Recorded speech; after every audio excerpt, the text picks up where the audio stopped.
මේ ලග්න හතර හිමි අය අඩුම තරමේ තමන් ලොතරැයි දිනුමක් හරි බලන්න. මේෂ කටක සිංහ මිථුන කියන ওই ලග්න ධනලාභ ගොඩාක් හිතූ පැතූ අයුරටත් වඩා ඉහේ මලක් පිපෙනවා හා සමානව යාළගේ ප්‍රශ්න කරදර දුරු වෙලා යහපත් විදිහට හැමදේම ඔයාට කෝටි 5ක මුදලක් අවශ්‍ය නම් කොලයක් අරගෙන නිදා ගන්න වෙලාවට ඒ කොලේ ලියන්න මට කෝටි 5ක මුදලක් ලබා දුන් විශ්ව මාතාවට ස්තුතියි කියලා 3 වතාවක් ලියන්න. ඒකල්ලා තමන් නිදියන කොට්ටේ යටට දාන්න. අනිවාර්යෙන් දින 14ක් ඇතුළත ඔයාට කෝටි 5ක මුදලක් පෑදෙනවා. ඒක ඉරහද වගේ විශ්වාසයි. ඔයාට කාර් එකක් ඕන නම් ඔයාට බෙන්ස් එකක් ඕන නම් ඔයා ඒකට thank you කරන්න. විශ්ව ශක්තිය කියන්නේ කැටියෙන්ම අපේ සිතූ පැතූ සම්පත් අපිට ඇදබැද තබා ගැනීමක්. ජෙලස් වෙන්න බෑ. මට කාර් එකක් තියෙනවා. දැන් ඔයා ඒ කාර් එකට මාසයි. තායාට තියෙනවා මට නෑනේ. එහෙම සිතුවිලි වලින් මිදෙන්න ඕනේ. දැනගෙන ගියොත් අතරගම නොදැන ගියොත් අතරමගේ වගේ දෙයක් තමයි මේක. ඉල්ලන්නේ නෑ. අනේ මට දෙන්න කියලා යාචකය වෙන්න හොඳ නැහැ කිසිම වෙලාවක. low fractions කියන්නේ අපිට ඒ දේ ලැබුණා හා සමානව අපි ඒක ගැන සතුටු වෙන්න ඕනේ. ඔයාට කාර් එකක් ඕනේ නම් ඔයා ඒක යාචකයෙක් වගේ අනේ මට මේක ඕනේ මේක ලැබෙනවද කිය ඒ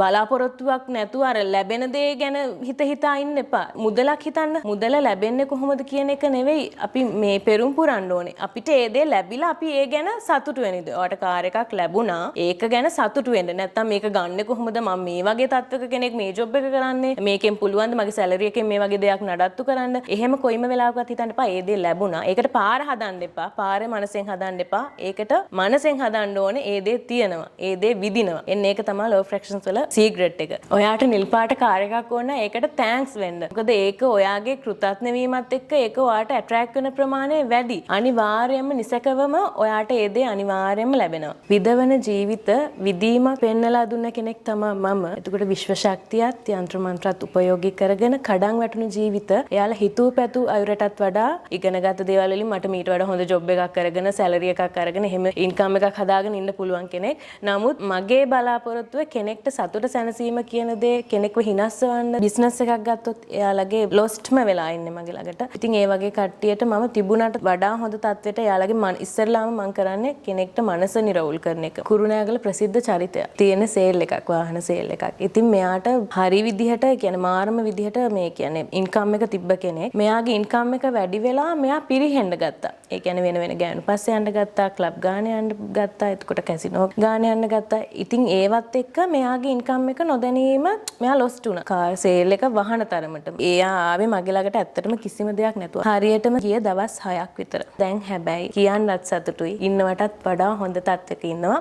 හැබැයි මම එයාට නිකම්ම නෙවෙයි දේවල් කරලා දුන්නේ පොරොන්දු පිට. මොකද ඔයා මේ වගේ තත්ත්වයකට ආයෙ වැටුණොත් මගෙන් කිසි සරණක් නැහැ කියන එක පොරොන්දු පිට තමයි මම ඒ දේ ඒ මනුස්සයාට කරලා දුන්නේ. තව මාස 6කට පස්සේ ලොකු වසංගත තත්ත්වයක් ඇති වෙනවා. එතකොට මේ වසංගත තත්ත්වයෙන් 80ක් විතරම වයස 70ක් විතර වයස වෙන පුද්ගලයෝ ගොඩාක් මාරාන්තික ලෙස මැරෙන්න පුළුවන් ඉඩ ප්‍රස්තාවක් තියෙනවා. ඔව් මේකට පිළියමක් තියෙනවා. දලදා පෙරහැරෙන් හරියට චාරිත්‍රානුකූලව හරි පිළිවෙලට ඒකවත් පිළිවෙත් ටික කරොත් අනිවාර්යෙන් මේ ලංකාවට ඒ විවසනයෙන් වෙන්න තියෙන යන විනාශය අවම කරගන්න ගොඩාක් ඉඩ ප්‍රස්තාවක් තියෙනවා. YouTube එකේ ගැහුවොත් low fractions කියලා විවිධ මිනිස්සු විවිධ දේවල් කියනවා. ඒ කියන්නේ 10 දෙනෙක් ගත්තොත් 10ක් දේවල් කියන නමුත් එකම අරමුණ තමයි තියෙන්නේ. හැබැයි මේක සමහරක් වෙලාවට කිසිම හැදෑරීමකින් නැහැ. මේ මෙතඩ් එක කරන්න කියනවා 369 කරන්න කියනවා. එතකොට මේ 55 කරන්න කියනවා. එක මෙතඩ්ස් තියෙනවානේ. ඒ වගේ දේවල් කරන්න කියන. මේ ලංකාවට මේක අලුත් දෙයක්. මේක හැබැයි විද්‍යාඥයින් පවා අනුමත කරලා එතකොට අපේ සාමාන්‍ය ප්‍රසිද්ධ ගායක ගායිකාවෝ ලෝක ප්‍රසිද්ධ චරිත පවා මේ low fractions කියන දේ ෆලෝ කරනවා. ප්‍රබල නායකයෝ ඒ වගේ ගොඩ ලෝක ප්‍රසිද්ධ කට්ටිය මේ low fractions කියන මාතෘකාව ෆලෝ කරන කට්ටිය. සෝෂල් මීඩියා වැඩි හින්දාත් දන්න ඒ වගේ දේවල් වැඩි. ඒ කියන්නේ ඩිවෝස් කේස් වැඩි. එතකොට මිනිස්සුන්ගේ මේ කියන්නේ ජීවිත හානි කරගන්න ප්‍රමාණය වැඩි. එතකොට වෙන සම්බන්ධකම් ඇති කරගන්න ප්‍රමාණය වැඩි. ක්ෂණික උත්තරනේ දැන් තියෙන්නේ.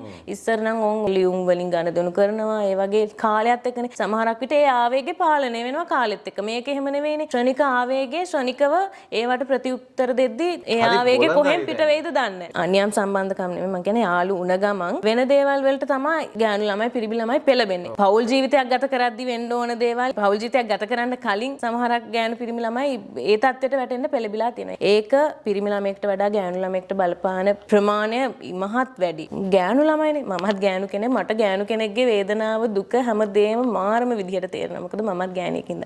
මට වෙනවා හා සමානව මට ඒක මේ දැනෙන්නේ ෆීල් වෙන්නේ. එහෙම ගෑනු ළමයෙක්ට වරදක් පිරිමි ළමයෙක්ගේ අතින් වුණත් මම ඒක සම්බන්ධතාවය හදලා මෙයාට ආදරෙන් බැගෑපැත්වීමකින් මෙයාත් එක්කන් ආදරෙන් ජීවිත කාලය දක්වා සදාකාලික ආදරයක් ඇතුව ඒ කට්ටිය මං හරි පිළිවෙලට පෞල් ජීවිතයක් සකසලා දෙනවා අර පිරිමි ළමයාගේ ආදරේ සෙනෙහසත් එක්කම. ඇස්වහ කටවහ කියන දේවල් අනවින කොඩිවින වලටත් වඩා ප්‍රබලම ශාපයක්. මේවා ශාප. එතකොට ප්‍රබලම දේවල් තමයි මේ අනවින කොඩිවින ඇස්වහ කටවහ අවෙල් දෙවෙල්. හදි හූනියා. එතකොට මේ දේවල් කරන් කෙනෙක්ව නැත්තර නැති කරන්න. ඒ කියන්නේ සමහරක් වෙලාවට මේවා පරම්පරා 7කට බලපානවා. මිනිස්සු ලෙඩ වෙන්න පුළුවන්. එතකොට ගෙවල් දොරවල් වල අර මේ දීප්තියක් ඒ කියන්නේ ආලෝකමත් බවක් නැති වෙන්න පුළුවන්. ඒ කියන්නේ කොච්චර කාලේ සතුටක් නැති වෙන්න පුළුවන්. කෙනාට කෙනා නොරිස්සන ගති පැවතුම් ඇති වෙන්න පුළුවන්. ඒ කියන්නේ සමහරක් වෙලාවට අර එක ගෙදර හිටියට වෛරක්කාරය වගේ ඉන්න විදිහට හැදෙන්න පුළුවන්. මම ගොඩාක් දුරට ටැරොට් රීඩින් වලින් තමයි බලන්නේ. ඒ කියන්නේ යුරෝප් ශාස්ත්‍රීය ක්‍රමයක් ටැරොට් රීඩින්. ඒ හරහා බලනවා. ලක්ෂයක් ගෙනවොත් හෙට වෙද්දී ඒ ලක්ෂය